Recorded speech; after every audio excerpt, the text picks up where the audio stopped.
반갑습니다. 제가 중고등학교가 아니죠. 신학교 때 경건에 참석한다고 앉아 있는데 이제 강사로 오신 그 점심시간에 잠깐 드리는 예배인데요. 자꾸 사람이 바뀝니다.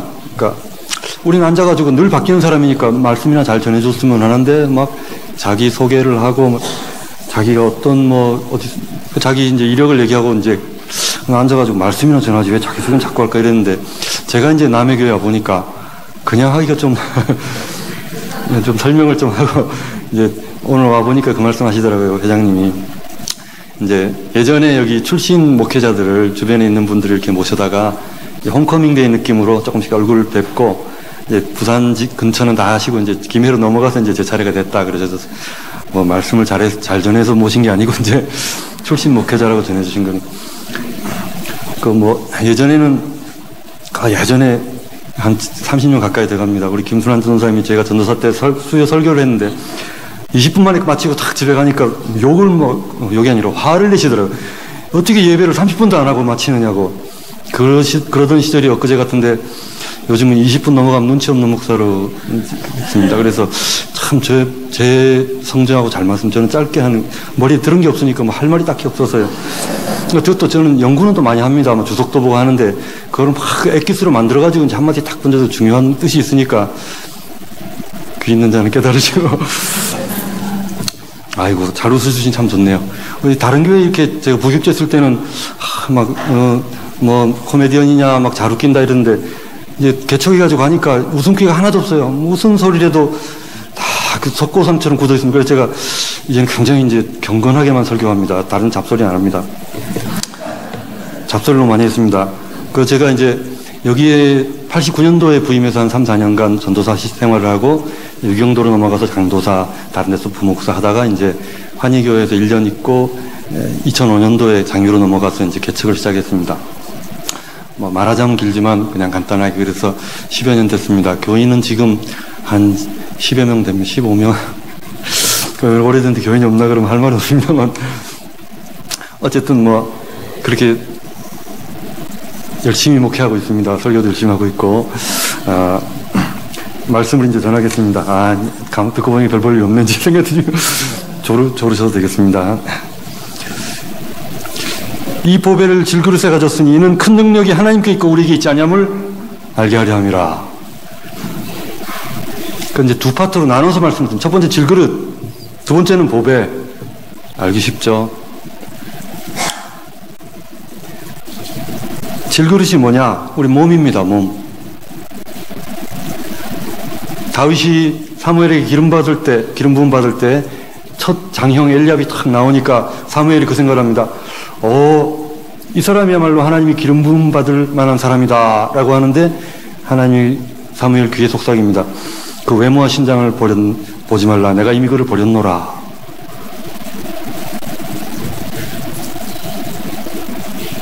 질그릇이란 말입니다. 껍데기는 다 중요하지 않습니다. 이제 제 머리가 희끗해졌다고 우리 아까 오랜만에 뵌 분들이 얘기를 하시더라고요. 껍데기가 중요한 게 아닙니다. 알맹이가 중요합니다. 자, 구원의 복음. 이 구원의 복음을 전하는데 바울도 얘기를 들어보니까 별 볼 일 없는 외모라고 하더라고요. 말도 좀 더듬거리고 제가 약간 평소에는 말 잘하다가 강단에 올라오면 좀 버벅거립니다. 그러니까 바울 보고 제가 위로를 받습니다. 바울보다는 좀 내가 낫지 그 생각을 합니다. 또 되게 유명한 전도자는 또 초등학교도 안 나왔다 그러더라고요. 그래서 그 사람보다는 잘 배웠지. 위로를 좀 많이 받습니다. 예전에 제가 여기서 처음에 왔을 때는 지휘자로 왔거든요. 지휘자로 가지고 1년 정도 하고 이제 못해가지고 갈아치웠는데 이제 성가 대원중이 그러시더라고요. 우리 전사님 볼 때마다 위로받는다고. 왜 그러니까 저거보다 내가 잘한다고. 전 목소리가 좀 고음 불가라서 좀 그렇습니다. 하여튼 이 질그릇 디모데후서 2장 20절과 22절에 보면 금그릇, 은그릇, 나무그릇, 질그릇이 있는데 주인이 쓰도록 깨끗해야 된다. 이 요점은 뭡니까? 금그릇, 은그릇은 뭡니까? 재능이 많은 사람, 은사 많은 사람. 근데 질그릇은 뭡니까? 별로 할 줄 아는 게 힘쓰는 거고 이런 식으로 그렇습니다. 깨끗하게 하면 된다라고 합니다.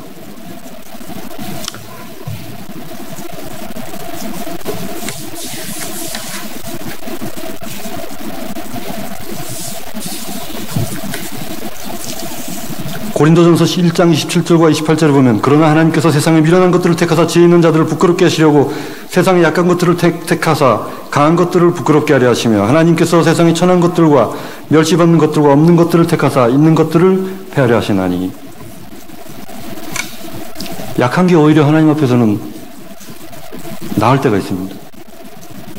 어리석고 무익한 것, 이것이 하나님께서는 긍휼히 보시는 재료가 됩니다. 가슴을 치면서 저 끄트머리 앉아가지고 나는 죄인입니다. 그러니까 내가 받아줄게. 저는 1회에 2번씩 금식하고 박하와 회왕과 근치와 11조를 드리나이다. 그러니까 너는 안 되겠네. 이 하나님 참 이상한, 죄송합니다. 참 이상한 기준을 갖고 계세요. 사람의 기준과 다릅니다. 긴 옷을 입고 회당에서 문안받는 것을 좋아하고 하니까 회칠한 무덤이야 막 이럽니다. 세리하고 창기가 나오니까 어서 옵시오 이렇게 합니다. 세례요한. 참 이상하지요. 요즘으로 치면 어떻습니까? 교회 직분자다, 장로입니다, 목사입니다 막 들어오면은 이렇게 꼬나보면서 이 독사의 자식들아 막 이렇게 합니다. 이게 뭔 소리입니까? 근데 뭐 아무것도 모르는 그냥 사람이 와가지고 이렇게 앉으니까 어서 옵시오 이런. 이게 뭔 소리입니까? 참 이상합니다. 그런데 왜 그러냐고 그러니까 대답을 해주십니다. 고린도후서 12장 9절과 10절에 보니까 내 은혜가 내게 족하도다. 이는 내 능력이 약한 데서 온전하여짐이라. 교회에서 봉사하라 그럴 때 아이고 저는 뭐 배운 게 없어서, 아이고 저는 뭐 시간이 없어서, 아이고 저는 뭐 재능이 없어서, 그런 분들이 더 해야 됩니다. 왜 그렇습니까? 약한 데서 온전해짐이라. 그래서 바울이 자기의 약한 것들을 막 자랑을 합니다. 내가 약한 것들에 대하여 자랑하리니 이는 그리스도의 능력으로 내게 머물게 하려 함이라.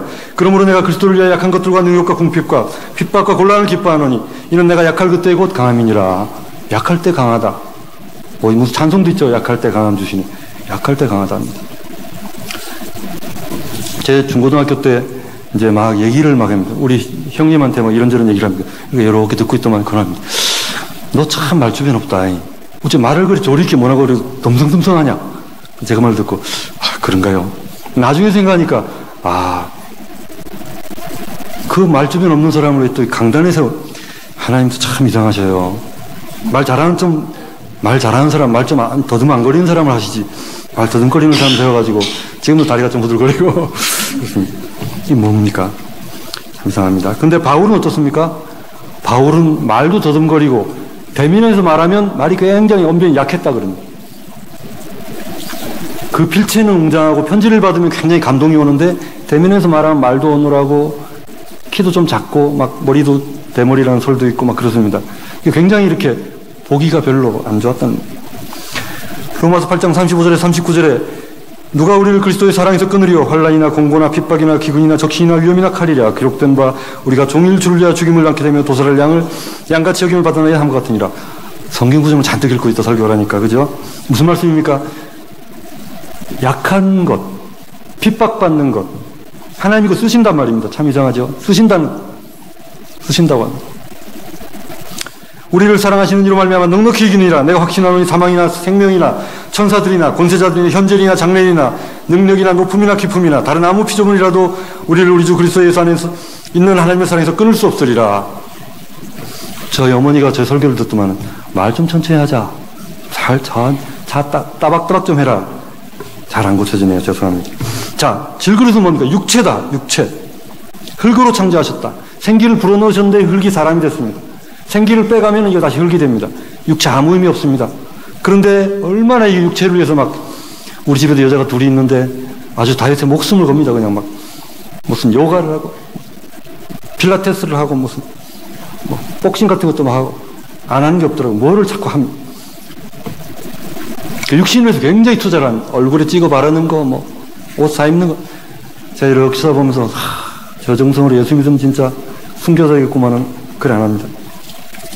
자, 이런 연약함을 질그릇이란다. 창세기 3장 19절에 너는 흙이니 흙으로 돌아갈지니라. 아무 의미 없다는 것입니다. 흙이라는 것은 히브리어로 아파르라고 합니다. 제가 무슨 히브리어를 잘 알아서 알겠습니까? 뭐 주석에 써있 티끌이요 먼지라는 뜻입니다. 코에서 생기를 걷어버리며 티끌과 먼지같이 보잘것없는 그 흙으로 만든 그릇이 뭡니까? 질그릇이다. 시편 90편에 보면 이런 말씀이 있습니다. 주여 주는 대대에 우리 거처가 되셨나이다. 산이 생기기 전 땅과 세계도 주께서 조성하시기 전 영원부터 영원까지 주는 하나님이시니이다.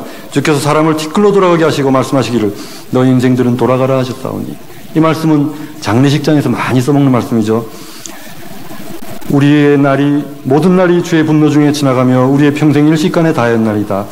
우리의 연수가 70이요 강건하면 80이라도 연수의 자랑은 수고와 슬픔뿐이요 신속히 가니 우리가 날아가나이다.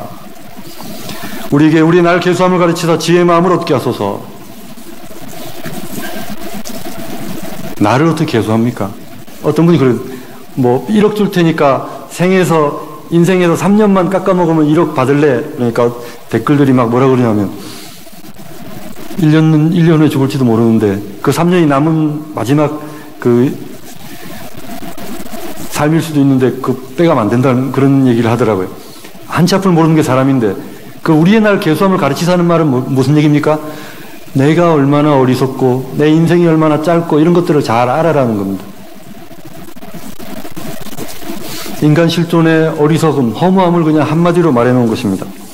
자, 질그릇은 요 정도 합시다. 질그릇 너무 길게 하면 보배가 짧아지니까 질그릇 요 정도 하겠습니다. 제가 이제 양복을 몇 년 전에 맞추러 갔는데 저는 날씬한 줄 알고 하나 맞췄어요. 조금 약간 쪼이는데 샀습니다. 근데 나중에 입어보려고 그러니까 배가 자꾸 나오니까 이제 단추를 못 채우겠어요. 참. 저는 금방 날씬해질 줄 알았습니다. 이게 금방 배에 들어갈 줄 알았어요. 한 1년만 운동하자. 아직 이러고 있습니다. 그래서 잘 안 됩니다. 사람이 앞을 모르는데 이거 질그릇 중요하지 않다 했으니까 이해하시겠죠? 자, 이제 생기로 넘어갑니다.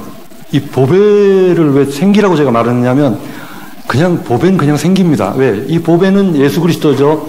보배는 예수의 영입니다. 이 보배는 예수님께서 늘 함께 계셨던 병을 고치는 주의 능력이 예수와 함께 하더라. 에스겔 골짜기에 생기가 불어들어가니까 사람들이 벌떡벌떡 일어섭니다. 뼈다귀가 하나님의 군대가 되었습니다. 모압 적당히 지경을 봉함에 엘리사의 무덤에다 집어던져 넣었는데 그 뼈에 부딪히자 살아서 도로 나왔습니다. 이게 뭡니까? 생명의 능력입니다. 예수의 생명이라는 것은 생명의 능력이 있습니다. 제가 예수의 생명을 어떻게 설명할까 이제 기도하면서 고민을 하고 있는데 답이 나오더라고요. 답이. 무슨 설명으로 되는 게 아닙니다. 이거는 예수의 생명을 어떻게 설명합니까? 만져봐야죠. 맛을 봐야죠. 이걸 어떻게 설명해야 될지 모르겠습니다. 예수의 생명은 바로 말씀입니다. 말씀. 예수님이 그럽니다. 나는 하늘로서 내려온 떡이다. 내가 말씀이다. 이 말씀의 능력이 우리 속에서 역사하고 있고 내 속에서 역사하고 있고 우리 회중 가운데 역사를 하고 있습니다. 오늘 아까 보고하실 때 보니까 좋은 거 하시더라고요. 성경 통독을 남전도에는 2독 들어가고 있고 여전도에는 3독 들어가고 제가 그 말 들으면서 정말 이 교회에 딱 앉아서 찬양을 드리는데 마음이 편안하게 좋은 게 그래서 그랬구나. 말씀이 예수 그리스도 자신입니다. 말씀이 능력입니다. 그러니까 말씀을 통해서 역사를 하시는 것입니다. 그래서 제가 그 말씀 들으면서 교회의 생명은 말씀인데 살아계시는 능력인데 참 감사하구나라는 생각을 했습니다. 생기라 그랬습니다. 생기. 이제 창세기부터 제가 쭉 훑어 내려갑니다. 생기는 사람 속에 들어가서 생명이 되었습니다. 아까 말씀드렸지만 에스겔 골짜기에서 생기야 사방에서 불어서 이 사망을 당한 자들에게 불어 일어나게 하라. 하나님의 군대가 되었습니다. 이 생기가 또 언제 불어 들어갑니까? 오순절 성령 강림 때 급하고 강한 회리바람 같은 것이 사람들의 머리에 막 불꽃 같은 것으로 임합니다. 그러면서 성령의 충만함을 받습니다. 이 생기가 사도 바울에게 나타납니다. 다메섹 도상에서 예수 그리스도가 나타나서 직접 말씀을 하십니다. 네가 왜 나 핍박하니? 그러면서 그 바울이 눈을 멀어가지고 눈을 뜨고 아나니아가 눈을 떼주고 이제는 바울도 그 생기를 받은 사람이 돼서 그 생명을 전하는 사람이 되었습니다. 생명을 전하는 사람, 예수의 생명. 그 예수의 생명이 바울 속에 있으니까 늘 그럽니다. 나는 날마다 죽노라. 내가 육신을 쳐서 복종케 하노니. 이거 저울입니다. 바울이 육신을 쳐서 복종케 하면 예수 그리스도의 생명이 올라가고 내가 정과 욕심을 십자가에 못 박았노라. 그때 하나 예수의 생명이 드러나는 것입니다. 우리가 육신을 죽일 때 혈기를 죽이고 나의 오래된 습관을 죽이고 완악한 마음의 생각들을 죽이고 할 때 예수님의 능력이 나타나는 것입니다. 그래서 그 능력이 오늘날도 우리의 삶 가운데 역사하고 있습니다. 그것이 때로는 병을 고치기도 하고, 때로는 우리의 마음을 편안하게 하기도 하고, 또 때로는 우리의 어리석은 마음에 지혜를 주기도 하고, 답답하고 곤고하고 낙심한 심령에게 활력을 주기도 하고, 그렇게 하면서 그 생기가 우리 사이에서 약동하고 있습니다. 그 능력이 바로 예수의 생명인 것입니다. 그 예수의 생명이 오늘날 제 안에, 또 우리 성도님들 마음 가운데, 또 우리의 모임 가운데 계십니다. 예수님이 그 얘기를 합니다. 하나님의 손이 너희 가운데 임하여 계시다. 내가 만약에 하나님의 이름을 힘입어서 병을 고치는 것이면 하나님 나라가 이미 너에게 임하였느니라. 그 하나님 나라는 무엇입니까? 하나님의 성령입니다. 내가 이 땅에 불을 던지는 왔노니 무엇을 더 원하리요? 그 불이 바로 성령입니다. 주님께서는 그것을 원하셨습니다. 성령께서 임하시기를. 내가 떠나갈 터이니 내가 가는 것이 너에게 유익이다. 또 다른 보혜사가 오실 것이다. 성령이 오셔야 너희가 온전해진다. 라고 말합니다. 너희는 이 성에 유하면서 성령이 임하기를 기도하라. 하늘로서 내려온 능력을 덧입히기를 기도하라. 기다리라고 합니다. 성령이 임하시면 너희가 권능을 받고 예루살렘과 사마리아의 땅끝까지 이르러 내 증인이 되리라 하십니다. 성령이 임하셔야 됩니다. 근데 오늘날 어떻습니까? 성령이 임하셨습니다. 우리 마음 가운데 계십니다. 그러니까 우리는 두려울 게 없습니다. 오늘도 차 타고 오면서 제가 주님, 청년회 때 같이 재밌는 얘기 해주고 같이 밥 먹으러 다니고 얼굴 빤히 아는 사람들 무슨 소리 합니까? 그러니까 그냥 나한테 맡기지. 아, 그러죠. 그러면서 왔습니다. 제가 직통계시 이런 게 아니고 제 마음 가운데 그런 어떤 깨달음이랄까요? 그런 게 있습니다. 그래서 우리 마음 가운데 생명을 주시는 분, 그분께서 오늘도 우리의 삶 가운데 또 순간순간 살며 기동하며 바울이 아레오바고에서 연설했던 것처럼 있느니라. 바로 그분께서 우리의 속에 계십니다. 바울이 내가 세상에 대해서는 죽고 하나님께 대해서는 살았다. 세상에 대한 것은 배설물처럼 여기고 그리스도를 가장 존귀하게 여긴다라고 할 때 그 생명만을 바라보면서 표대를 향하여 달려가는 바울의 모습인 것입니다. 두서없이 말씀 전했습니다. 질그릇을 바라보지 아니하고 그 속에 있는 생명을 바라보고, 이제는 어두움에 있는 내 과거의 모습들, 무익하고 지혜가 없고 답답하고 곤고한 나의 모습을 바라볼 것이 아니라 나를 통해서 역사하신 하나님의 능력, 나의 삶을 통해서 이루어가기 원하시는 하나님의 큰 계획과 또 널리 펼쳐진 길을 열린 문을 두었노니 라고 한 말씀처럼 그것을 바라보면서 기쁨으로 달려갈 수 있는 우리 성도님들 되시기 바랍니다.